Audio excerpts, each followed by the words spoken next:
this is the one I'm going to do. This problem 6.2-6.4 that I did, and it was wrong when I did it in class. Do y'all remember doing this class? For 2-6.4, it says there's 12 independent samples.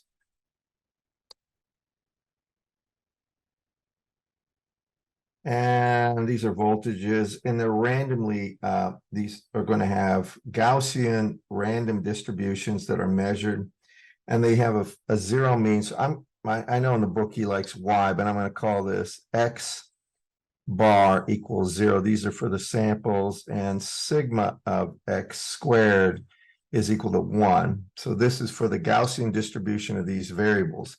Now, in his book, he uses X squared as a bunch of Y's. I'm going to use Y squared is equal to X1 squared plus X2 squared plus plus X12 squared. So we have 12 samples. And this you can think of as a random variable G. It's just the square of all of them. And if I could shut that focus off, I will, but I don't see. It's got an autofocus thing with the camera, but I don't think I can. But you all follow me on this one? We did it before. With me, guys? Thumbs up. Just if you leave your cameras on, just give me a thumbs up. Thank you, Brandon, because it helps me. All right, so for the mean, that's the expected value of G, which would be the expected value of Y squared. And that is the expected value of X1 squared plus X2 squared plus plus X12 squared. Now, anytime you have an expected value of f of x plus g of x, it's simply the expected value of f of x plus the expected value of g of x. In other words, there's linearity. And I don't know if I mentioned that last time, but in other words, you can add up the expected values of anything that's additive. So when you look at this, this really amounts to the expected value of what I'm calling G squared here, of G, pardon me, is really the expected value of X1 squared plus the expected value of X2 squared plus plus the expected value of X12 squared. Since these are Gaussian random variables, all these, the f of x's I'm showing you, will have values of 1 over square root of 2 pi. You don't need to write this down. I'm just doing this. They have a standard deviation of 1 and a mean of 0. So it's going to be exp to the minus, and this is x squared over 2 because sigma is 1. And for that, because it's the square of them, and this is a Gaussian that we're talking about, the expected value of x squared is really simply sigma x squared plus the mean value squared. Since the mean value is 0, it's just this, and he gives this as a value of 1. And I did this last time. Therefore, the expected value of my G, which is the expected value of what I call Y squared, is simply equal to 12, because each one, the expected value of each one of these is going to be 1. Therefore, then it all added up, it's 12. Let me try one last thing on this focus business. All right.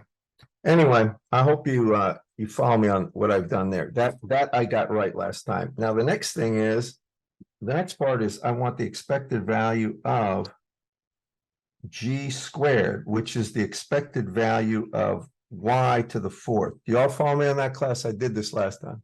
With me? Now, that is the expected value of, and just follow me on this. I'm going to take the first thing I wrote here, all these things, and I'm going to put it here. So it's going to be x1 squared plus x2 squared plus plus x12 squared times x1 squared plus x2 squared plus plus x12 squared. That's the expected value of that whole bunch. Do y'all follow me? In other words, I just wrote out y and y again. And then I want you to take note of this. And I'm going to try to talk through this kind of slowly. Please be attentive here. This is where it's important you pay attention because you can make a mistake on this easily. And I did. And when I take x1 times x1, that is the same Gaussian random variable. Do you all follow me? But when I take x1 times x2 squared, x1 squared, x2 squared, x1 and x2 squared are separate random variables. So to get the expected value of this times this, it would be the expected value of x1 squared times the expected value of x2 squared. Now I'm going to write this down. Since there are 12 of these, I would have 12 times the expected value of, and it would just be the x, it doesn't matter if you put a subscript here, but since there's 12 terms, there's going to be 12, there would be 12 x1s times x1 squared times x1 squared, x2 squared, all the way down the line. So you're going to have 12 times x to the fourth, because x1 squared and x1 squared are the same variable. And then you're going to have plus, and it would be 144, because if you take 12 times 12, you get 144, and we have to subtract off the 12 here, and that would be times the expected value of x squared times the expected value of x squared. You all follow me on this, guys? Just take a look. This x1 and x1 are the same, so it's x to the fourth, which x1 is the same random variable. But when I have x1 times x2 or x1 squared, x2 squared, those x1 and x2 are different. They're exclusive, mutually exclusive random variables. Do y'all follow me on this, guys? That is right here the expected value of y to the fourth. And I'm just trying to show you this. So when you look at this, this is going to be 12 times the expected value of x squared. I mean, x to the fourth. Well, that's the fourth central moment, right?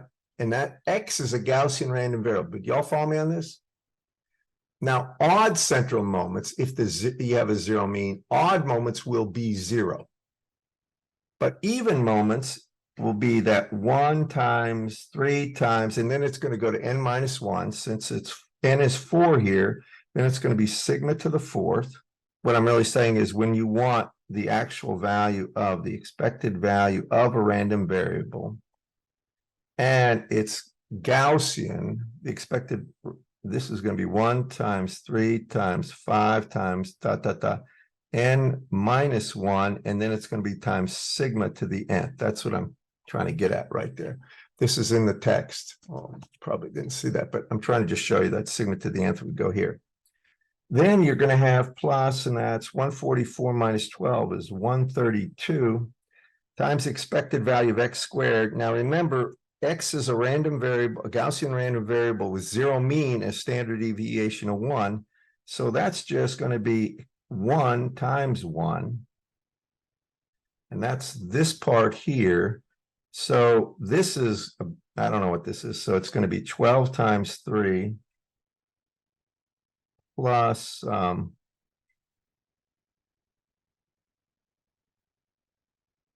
wait a second.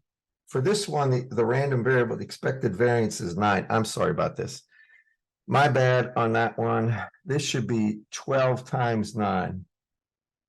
Let me start this again. I'm so sorry.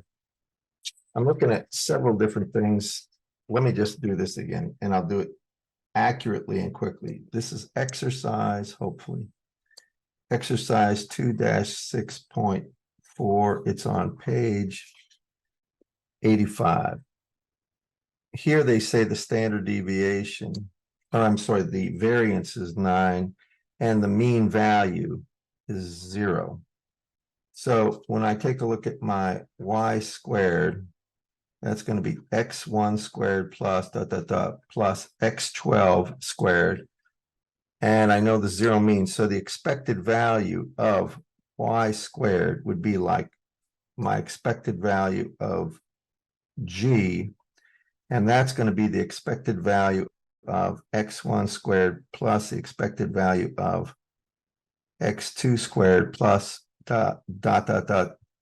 plus the expected value of x12 squared. Well, since the expected value of x squared would be sigma x squared plus x bar squared, and x bar squared is 0. It's just sigma x. And sigma x, I messed up. I said it was 0. It's actually 9. So this is going to be equal to 9 times 12, because the expected value is 9 of this, which is the standard deviation. There's 12 of them. And that is 108. That is a correct answer. And I'm sorry about that in the book, but that's the expected value of y squared. We did that last. Do y'all remember this class? I'm sorry, I messed that up. With me?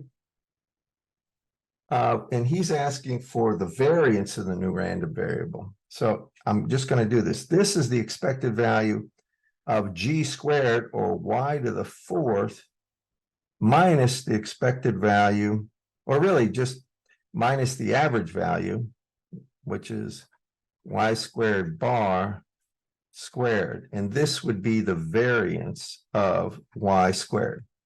This is the actual second, or it would be the second moment of y squared, which is the 4th moment of, which would be y, but comes out to, this is really going to be y to the 4th bar minus y squared squared, and that would be the variance now of y squared. So here's where I'm going to get into how he did it. I've already got this. This is going to be 108 squared right there. I need this. So the expected value of y to the 4th is really the expected value of, and here's where I just put the x1 squared plus x2 squared plus x12 squared times x1 squared plus x2 squared plus plus x12 squared. And as of last time that I tried to do, the x1 squared times x1 squared, that's the expected value of x1 to the 4th. That is a Gaussian random variable, and there'll be 12 of those. So this is going to be equal to 12 times the expected value of, and this is going to be x1, or really just x to the 4th power, plus, and it's going to be 144 minus 12 times the expected value of x squared times the expected value of x squared. Do you all follow me that what I'm really doing here, I'm pulling out all the self terms that are multiplying each other in this, and there are 12 of them. Okay, how many understand what I'm up to now? I know I've spent a lot of time yakking, and I had to redo it. You with me? Okay, you are, Brendan. Does everybody else follow me? So y to the 4th is going to be 12 times, and here's where we do the thing that I showed you. That's the 4th moment of a Gaussian random variable. So that means it's going to be 1 times 3. There's no 5 because n is 4, times sigma right here, and it's going to be to the 4th power. Plus, and 144 minus 12 is 132. And here, this is going to be sigma squared times sigma squared. And this is the Gaussian value of sigma. So that is equal to 12 times 3. I'm just going to put it down, times 3 times here. It's going to be 9 squared, because sigma squared is equal to 9. So it's 9 to the 4th. Or I mean, sorry, 9 squared right here, plus 132. And this is, both of these are 9. So it's just going to be 9 squared again. Everybody with me on that, class? So that's the expected value of y to the 4th. That means the variance of y squared, or you can call it sigma y squared squared, is going to be this. Let's see, what is that? That's going to be 9 squared times 36 plus 132. So that's this, and I have to add, or I'm sorry, subtract from it x bar squared, and that is 108 from the prior one, or y squared bar, pardon me. And that should give you the right answer. Now, if you do that, and I did it, let me get MathCAD up here. You guys can just check me on this, but Can you all see MathCAD here? All right, let me stop the share. All right, so that's that one. I want to do the problem in the back. And this time, if anybody wants to chime in and tell me you got any ideas about what might work, go ahead. Now I'm going to the back.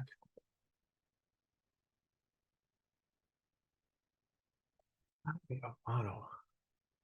I'll turn off autofocus on this thing, but so now I'm going to problems, and you have these. This is going to be problem 2-6.6. I think I messed that up too, so I want to do this. Can you also, I mean, it's not very clear in mine, but I think you can see it.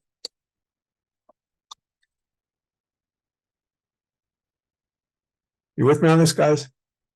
So here you have 5 independent observations of Gaussian random variable with a 0 mean and a unit variance, and it creates a new random variable. He likes to do x squared. I like y squared. So for this one, I'm going to put down, gosh, there's got to be a way to focus this, stop the focus.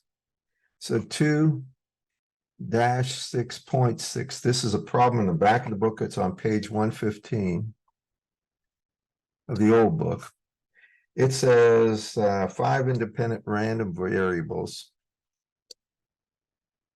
They have 0 mean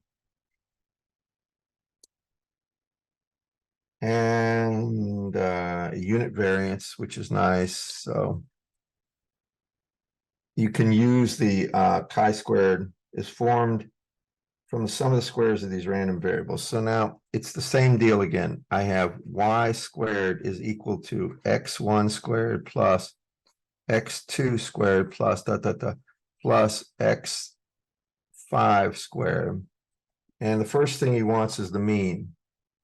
Now, these have the mean of 1, which I'm sorry, the standard deviation of 1 and mean of 0. So that means the expected value of y squared here is really just the expected value of x1 squared plus plus expected value of x5 squared. Since these are all Gaussian and they have 0 mean, this is the expected value of sigma x squared plus the mean squared. Since the mean is 0, it's just all sigma x's. So I have 5 times sigma x squared, or just 5. And I think that's the right answer in the book. It's the expected value of y squared. Y'all follow me, class? So the next thing he asked for, and this is the part that I messed up, and I want to make sure I do, the variance. So now he's asking for the variance. I'm calling it y squared. So what that is really the expected value of, and this is going to be y squared minus y squared mean squared, because y squared is like a variable g. So if you put in g, it's the expected value of g squared minus the expected value of the mean squared. We got this. This right here was 5, and we have to square it. But this we don't have, so we need to get it. So the expected value of y squared is really x1 squared plus x2 squared plus plus x5 squared times x1 squared plus x2 squared plus plus x5 squared. Y'all with me on this, class? The only thing I'm doing is rewriting what y squared is twice, because I need the second moment. Y'all with me, class? All right, now you can see I have 5 terms that are going to be 4th power, same variable. X1 to the squared times x1 squared is x to the 4th, right? And then I have a bunch of cross terms. I have x1 squared, x2 squared. So this is really going to be 5 times the expected value of x to the 4th. Remember, x is a Gaussian random variable. And it's going to be plus the remaining. If I have 5 times 5, it's 25. So it's going to be 25 minus 5. That's the remaining cross terms. And those are the expected value of x squared times the expected value of x squared there. You all follow me? And this is really the expected value of, and it would be y squared. So if we look at this, what is this term? This is 5 times the expected value of x to the fourth. Does anybody remember how to get that? This is a Gaussian random variable. It's even. How do you do it, guys? Zero mean. This is Gaussian. 1 times 3, right? Times sigma to the fourth. You all remember? How many do? I just did this, right? In the last one, because these are even, right? If they're even, the Gaussian random variable, here, let me just make a note of this. If it's even, all right, then if you want the expected value and zero mean, the expected value of any random variable to the nth, if n is even, is going to be equal to 1 times 3 times 5 times, it goes really times n minus 1 sigma x to the n. You remember that sigma to the n, and I'll tell you where that is in the book, so we don't have any problem about that. This is on page 72. If you look there on page 72, and you look right here, or focusing, you see how that's the going to be the variance, right? And if it's zero mean, I mean, sorry, that's the standard. It is the variance. If it's zero mean, it's just 1 times 3 times 5 times n minus 1 sigma to the nth. Can you all see that, guys? All right. That's where I'm getting this. So if you come over here and take a look at this, that's this part that I'm showing you. Now it's plus, that's 20 times the expected value. Well, the expected value of x squared, since it's zero mean, is the variance, which is 1. So it's 1 times 1, or just 20. And that means this is going to be 1 times, or 5 times 3, which is 15. Sigma is 1, so it's going to be 15 plus 20, or 35. And that is the expected value of y squared squared. And now to get the variance, sigma of y squared squared, that's going to be equal to this value, expected value of y to the fourth, I'll just leave it at this, minus y squared's mean squared. And this is going to be 35 minus, and what was the expected value? Minus 5, right? It was 5 there squared. Do you remember this? We just did this? Or, yeah. So that's going to be 35 minus 25, or 10. You all follow me, class? I'm doing it this way because in the book, it's easy to fall prey to this. In the book, he has, if you have a chi-squared distribution, assuming that's assuming sigma is 1, or sigma squared is 1, and the mean is 0. If that's the truth, then the mean value, or the expected value of chi-squared, of the chi-squared distribution, where you have n of them, so you're going to have, I'll say just that the expected value, if this is true, is just equal to n, where n's the number, it's the number of degrees of freedom.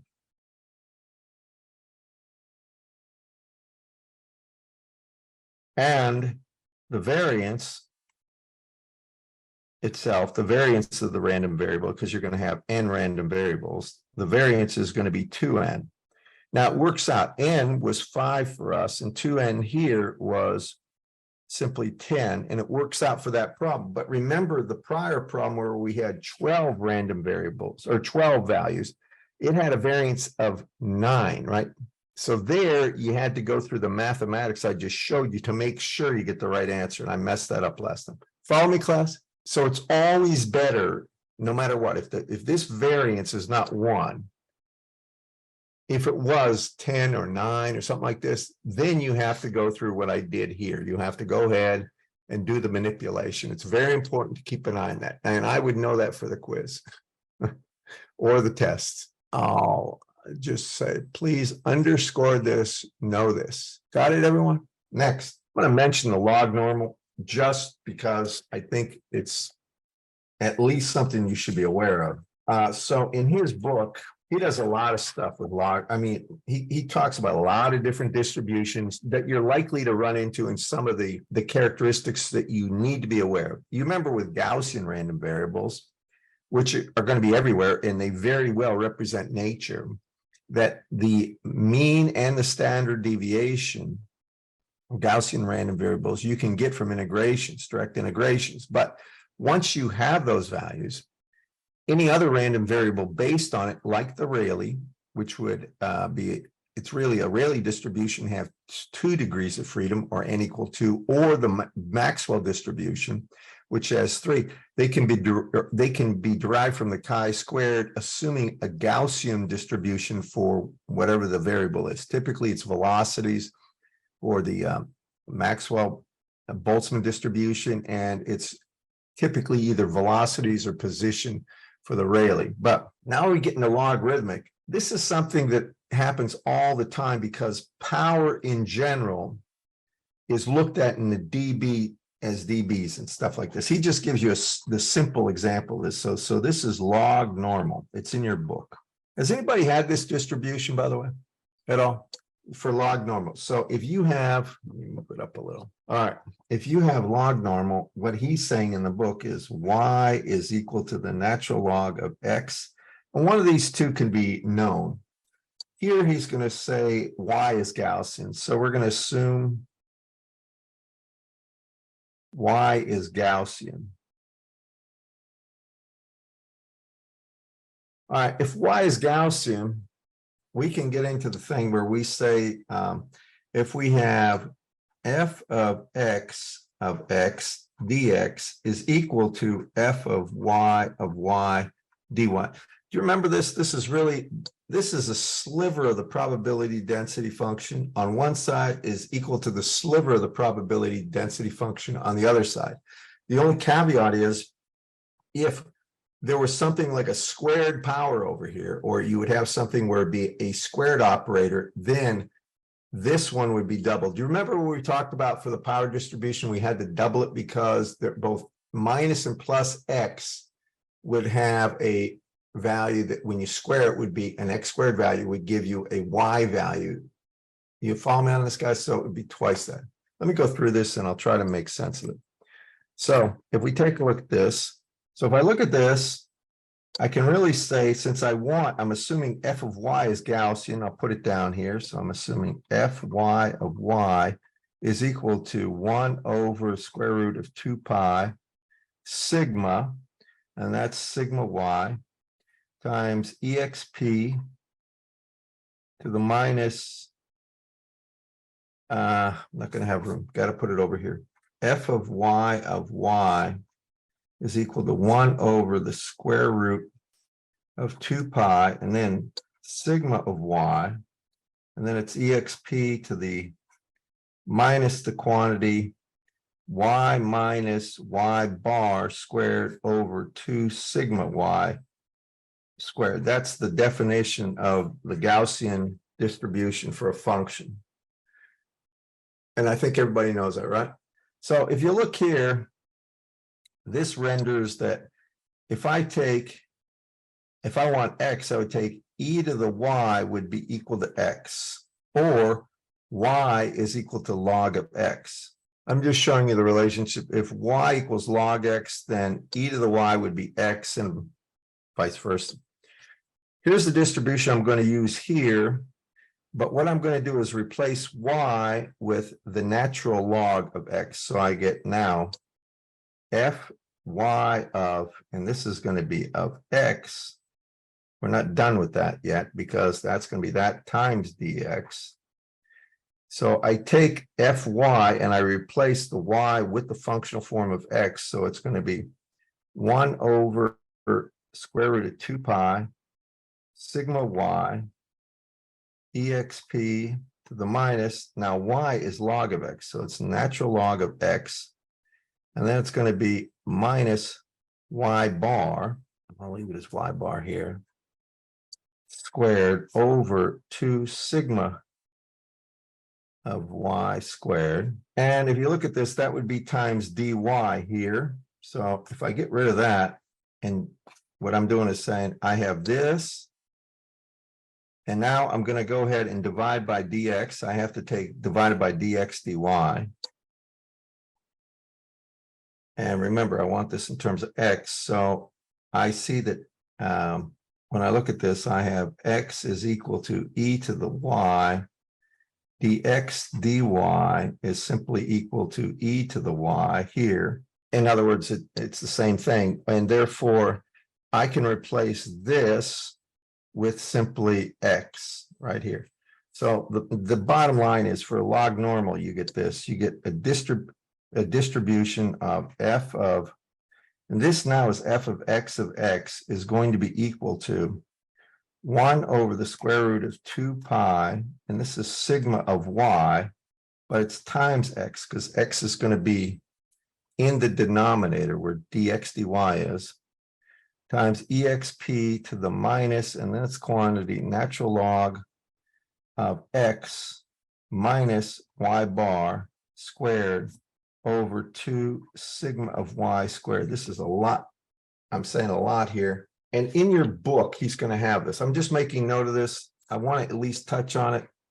Some of you may not like it, but that's how you get the distribution. So next, this is the next part. So the actual mean value of x. Now, look, if you have this distribution, y'all follow me, you can numerically calculate what the value of x bar is. It is going to be dependent on y bar. Y'all follow me, class? With me on that? So x bar itself, and this is given in Wikipedia and every place I found, is exp, and it's going to be to the y bar plus 1/2 sigma of y squared. So it's dependent on the characteristics of y. It makes sense. X and y are related by a log. And then the standard deviation of x is going to be given as, and this is the weird one, it's exp to the sigma y squared. This is in your book, by the way, -1. And then it's exp, and this is 2 times y bar plus 1/2 sigma y squared. So it's the same value as this. You can literally take this x bar and put it right in here if you want, and just multiply it by 2. Can y'all follow me, class? This, I don't have the page number down, but I'll tell you where it is. This is on page 86, and the formula he shows you is 2-36, but I'm going to make mention of one thing. I would be careful about the sigma x that he shows there, because it looks like ex2 times something, and it's hard to know where the actual brackets are. It's on page 86. So I'm going to ask you guys a question. Ready? So here's a problem that he asks in the book. This is exercise 2-6.5. It says a log normal random variable is generated by a Gaussian random variable having a mean of 2 and a variance of 1. That's the Gaussian random variable. So what he's saying is x, or I should say y, is equal to the natural log of this value x. I'm sorry. So he wants to find the most probable value of the log normal. How would you do that? Anybody? Take 1 second. I want you to at least think about this before we do it. How did we find most probable value for Rayleigh or Boltzmann or any of these? Anybody? Or what does it mean? There are no wrong answers. Well, it's you got working for me. Yeah, go ahead. Go ahead. I mean, go ahead. You can answer it. Quafan. So yeah, it's like one, the image, the function is at the turning point, which is take the derivation, and one it is equal to 0. Yeah, what he's saying is absolutely right. If you have this function right here, and that's a function of x. If you want to know the most probable value, take the derivative of this, set it equal to 0. Now, x occurs here, and inside this exponential, there'll be 2 components. You just rearrange them, set them equal to each other. I mean, set this, the derivative equal to 0, and you can find it. You all follow me? The exponential cancel on both sides. With me, class? We can do that. I really don't want to. I've wasted enough of time. I don't want to waste any more time on that, but so I only got 15 minutes or so. The next part is this. That's the most probable value. We can find it. And then he asks you find the most probable value if it's got a different mean value. To me, this is kind of just taking the derivative. I'm not going to worry about this. I'm not going to hold you responsible for actually calculating a probability of X being between 1 and 10 or something like this. And here's why. I want you to just listen. Now that's the actual Gaussian distribution for X, right? So the probability, if you say you want the probability of X between 5 and 6 or something like this, can you all see you can get the values of Y that correspond to that? Right? If I want the probability of X, which is this log normal thing, be between 5 and 6, what you would do is take the log of 5, that's Y, and the log of 6. Now you have two values of Y. Y is Gaussian. So you would simply integrate the Gaussian function from whatever that is, the log of 5 to log of 6. Do y'all follow me? That's the easy way to calculate the probability of an event occurring, if they give you a log normal. Can y'all follow me, class? Don't make it hard on yourself. That's a pain. I'm just telling you that. You don't want to mess with that. It's necessary for computational work, I believe, later, but I frankly have never used that distribution for anything that I could think of, but you should be aware of it. You might have to. All right, so that's correcting the error in mentioning log normal. Now I'm going to go to the PowerPoints that I have. I want to just talk my way through this. Let me do a share screen. This is chapter 3, the slides, and I think you have them, don't you, class? I posted them on OneNote. Do y'all see it on OneNote or not? If you take a look, they're pretty self-evident about the density functions. I'm going to just jump through it, and I'll tell you. Now we're talking about two random variables. It doesn't matter what the random variables represent. And the properties, when you think about this, if you have two random variables and you talk about a probability density function, if you integrate the probability density function over all possible values of the two random variables, it has to be 1. With me, class? That's the same thing as it was for a single density function. All right, so if it says this is the actual integration of the density function from -infinity to X and -infinity to Y, X less than or equal to the random variable X less than some value of X, random variable Y less than or some value of Y. And what they're really saying is the probability density function, the f of Y or f of X at -infinity is 0. So the joint probability would have to be 0 in that case. And you'll see this in a bit. But when you go to infinity, it has to be 1. The event has to occur. F of X is a monotonically increasing or non-decreasing function of X or Y or both. And this is important right here. What he's really saying is if you integrate out F of X, you get F of Y.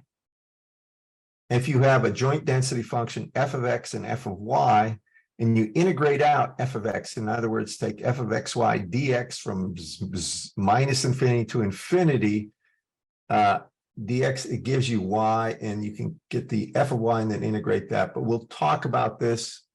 I'm not trying to go through this too fast. When you see the examples, this makes sense. And yeah, these are called marginal because now you've taken out the jointness. They become single cumulative distribution functions. This part is not that important. All right, so if you have this cumulative distribution XY, if you take a derivative with respect to X, derivative with respect to Y, you get the joint density function. I want to get to a lot of this stuff is kind of self-evident when you see what I'm talking about. Yeah, this has to be positive. The density, the probability has to be positive. And this is the one thing I want to say. The integral of the density function over all possible values has to be 1. And this is the cumulative distribution when you integrate from -infinity to X, -infinity to Y. Of the density function, you get F of XY. This is cumulative. Okay, now here's the thing I was mentioning. This is important, so I'm going to slow down. If you have a joint density function and you want just the value of, say, the f of X, you don't want it to be dependent on y. If you integrate out y, now you get f of x. Do y'all follow me? And you don't worry about all this stuff. The marginal densities are just integrations of the joint density function. I mean, yeah, and this is cumulative, but don't worry about that much. So the only thing I'm saying is with these density functions, when you integrate f of x of y over over wherever it exists, you have to get 1. That's the first thing. Second thing is, if you want just f of x given y or f of y given x, you have to take the f of xy and divide it by either f of y or f of x, whichever is appropriate. And the way to get the f of x or f of y is simply integrating out the other variable. And I don't know if it's shown there. In his notes, he does that. Yeah, here it is. If you want f of x, you take the joint density, integrate out y. If you want f of y, take the joint density and integrate out x. y2 minus y1, x1 minus x2. Now, this is kind of important, but I think it's evident. I'm not trying to bore you here, but I think I could if I don't make my point. If you want the expected value of any function, doesn't matter how many random variables, if you take that function, this is a function of x and y, and put it here, this is called a moment generally. You're weighing the integration of a density with a moment, and then multiply it by the density and integrate it over all possible values, you get the moment, or you get the expected value of g of x comma y. Make sense to everybody? Yeah, all right. So this is something that is a little bit different. Has anybody here had communications or not? All right, this is spatial correlation. You know, correlation in a simple sense means how much alike something is to something else. When a correlation coefficient is high, a high value, a large positive value, it means it's pretty much the same in behavior. If it's 0, it's uncorrelated. And it's somewhere in between those always. So if you want to see if two random variables x and y are related or correlated, you multiply x by y and then take the joint density and integrate it over the region where it exists. Now we'll talk more about that, but that has a lot of different meanings, or well, there's different applications. So we just did this, an example. If that's the density function f of xy, it's a constant, right? It's just whatever the area is, or this region where it exists, it's 1 over that area. You want the expected value, it's xy times that. And you can see the 1 over y2 minus y1, x2 minus x1 comes out in front. You integrate x dx, you get x squared over 2. Integrate y dy, you get y squared over 2. Then you evaluate them over the range and you get this for the expected value. There's no magic there. It's just straightforward integration. So if you wanted f of x, you would integrate out y, and then you get this thing. And if you wanted f of y, you'd integrate out x. So now I'm going to stop this and I'm going to go to some examples in the book in chapter 3, because if you see problems work, and I want to do some more, I think it'll make sense. It's not hard at all, but I want to go ahead and take a look in the book at, oh yeah, so it's example 3-2.1. And I'll give you a page in 1 second. You're going to see a lot of this stuff isn't that bad, but you have to stay on top of it, or else it can, if you try to cram, you're probably in real trouble. And I think y'all can see it, right? Two random variables, x and y, have a joint probability density function as such. They want to find k.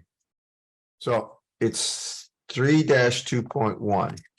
If you take a look here, f of x comma y equals some k times x plus 2y. And this is true for x comma y greater than 0, less than 1. So it's over, this has a value that has to be 1 when integrated over the region from 0 to 1 for both of them. Does everybody see this in your notes that I put up, or the book?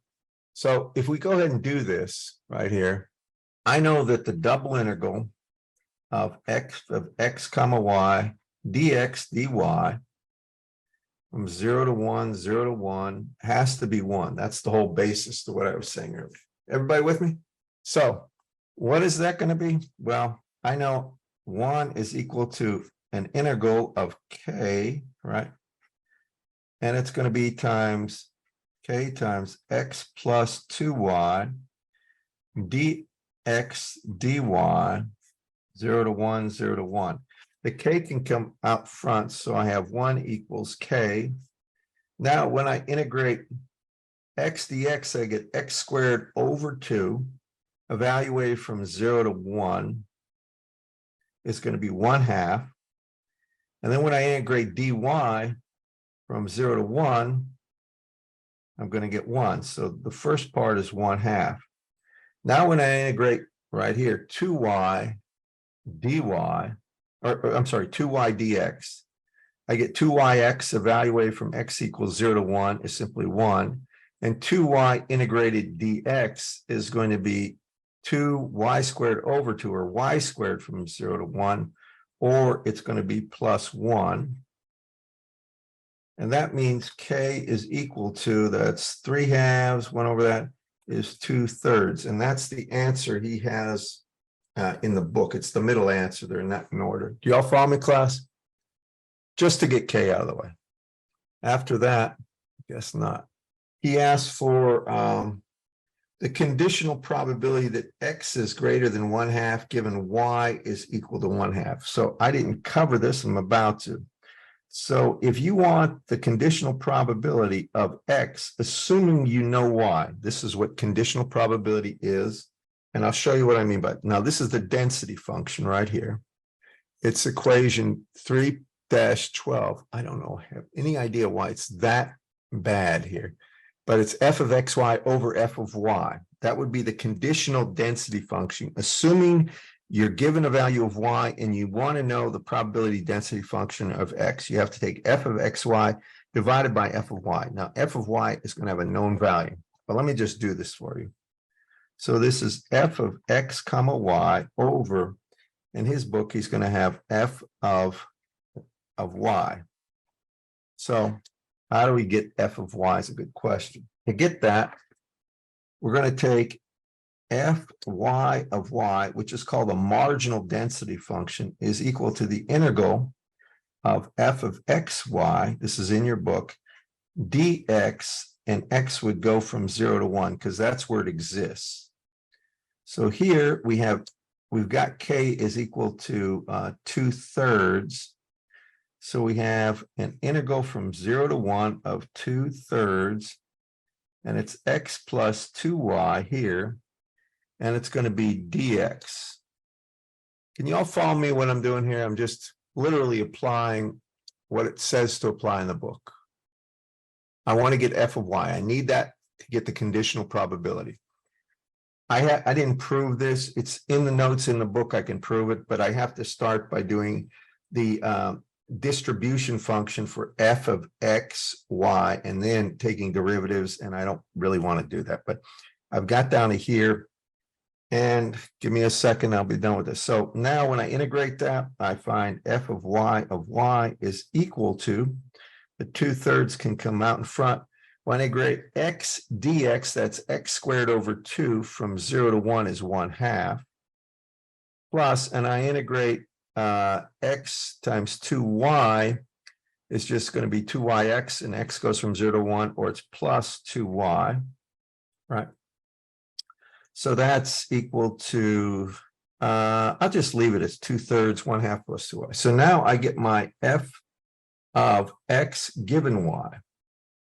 That's equal to f of x, and f of x is 2/3, and it's going to be x plus 2y over f of y, which is 2/3, and it's going to be 1/2 plus 2y.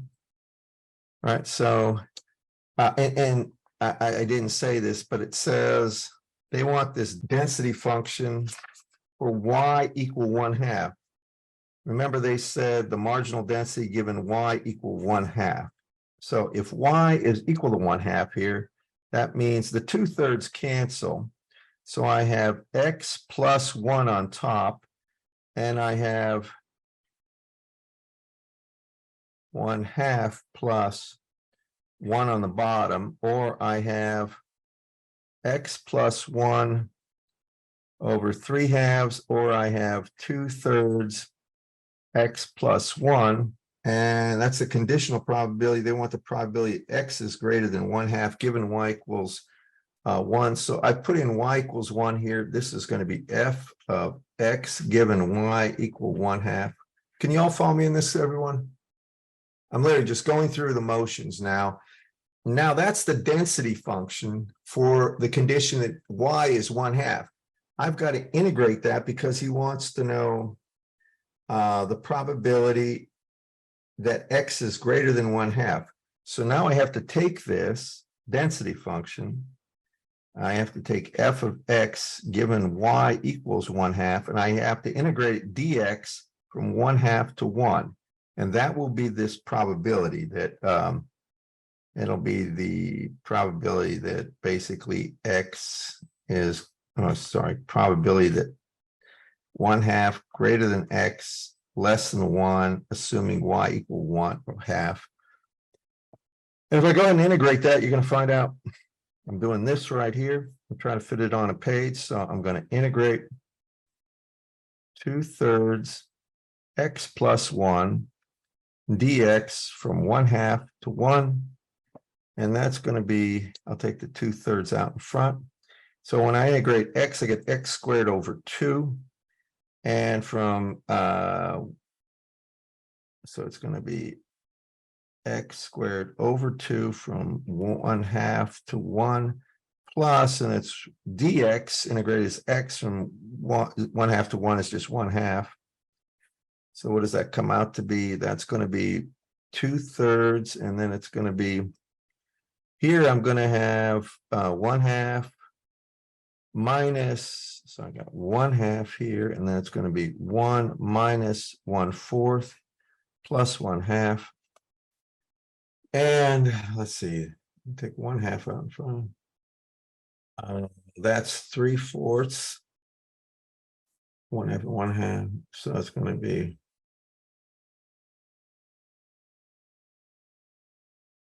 wait a second. That's 2/3 times 3/4. 1/2 is 3/8 plus 4/8. So that's 7/12. And I believe that's one of the answers. Y'all follow me in this class? I know I'm running out of time. I'm actually over right now. Just how would you do the last part? Anybody? They asked for the conditional probability that y is less than or equal to 1/2, given that x is 1/2. Well, look, here's the key. They want y. So it up here, this is going to be f of y given x, right? This is for part C. They want the conditional probability that y is less than or equal to 1/2, given that x is 1/2. So I first have to get f of yx, then do the integration. You with me, class? So how do we get that? Well, f of y given x is going to be f of y comma x over f of x. Do you all agree with that? How do you get f of x? Anyone? Integrate from 0 to 1 f of x comma y dy, right? We're doing the same thing we just did, only now it's the opposite order. We're getting f of x. So I'll just leave you with this. I take this and I know that's what? That's 2/3 first for f of x is going to be an integral from 0 to 1 of 2/3. And then it's going to be x plus 2y. And now I have to integrate dy to get this. So what's that going to be? That's going to be 2/3 x, because when we integrate dy, we get just 1 plus, and it's going to be 2/3. And when I integrate y, I get y squared over 2, or just from 0 to 1, is going to be 1. So it's going to be this. So it's 2/3 x plus 1 is equal to f of x.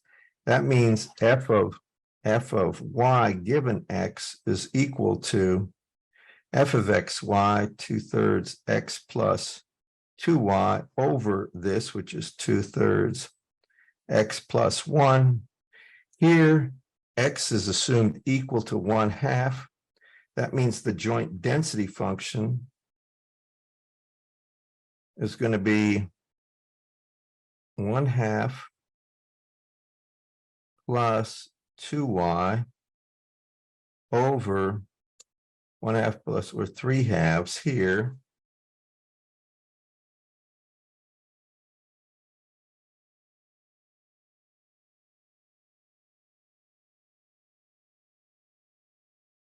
So that will be f of y given x to the 1/2. And finally, if you want the actual probability that for this here, it says for y is less than or equal to 1/2. I take this, and now this is the probability that y less than or equal to 1/2 given x is equal to 1/2. That's going to be an integral from 0 to 1/2 of that function, which is 1 plus 4y over 3. And it's going to be dy. So it's 1/3 and then times 1/2 plus dy integrated. It's going to be 1/3 here. And I got y squared over 2 times 4 is going to be just 2y squared. So it's 2 over 4. What does that come out to be? That's 1/2. So I have 1/2 times 1/3 plus 1/3 or 1/3. And that's the first answer, and that's right. Can you all at least appreciate what I'm trying to get at here? This is joint density functions. I don't like taking double derivatives by first getting the cumulative distribution. I just get the joint density function, a conditional for the conditional probability density function. Do it.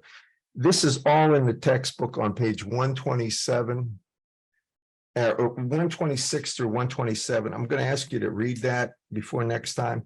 And sorry, next Wednesday, my bad. So I have some things to do on Monday, but I'm sorry about that. Here's what I want to do. I'm going to give you some reading. I'm going to give you some problems. Please try to do them and keep up. All this break and these Zoom meetings, I know it's taking a toll, but I appreciate everybody being here. I'm looking at the participation. We got a lot.